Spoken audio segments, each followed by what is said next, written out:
Yine kim toxunub qəlbinə səni? Baxıram, nəmlidir qara gözləri. Soyuq tək üşüdür qəmli sözlərim. Xəzan tək küləkdə sovrulan qadın.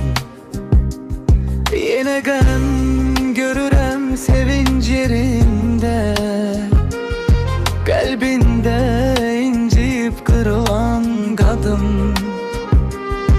Görürəm gözünün dərinliyində, üşüyüb təkliyə sarılan qadın. Sən gül ki sevinsin ana təbiət, səndən mi güc alır bu bəşəriyyət? Yaşamaq arzudur, yaşatmaq niyyət. Kiminsə odunda qovrulan qadın. Bir nankör sevginin əsirisən sən, bitməyən bir sevgi əsərisən sən. Sevgisiz bir sözün kəsərisən sən.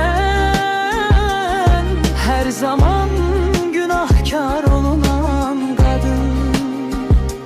Bir gözün ağlayır biri güləndə, sevəndə sən oldun sevilməyəndə. Saxta gülüşlərin təbəssümü də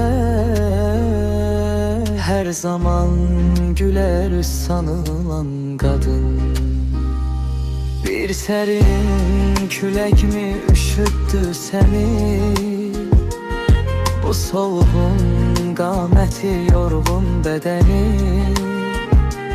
Taledən, qismətdən küsüb gedəni,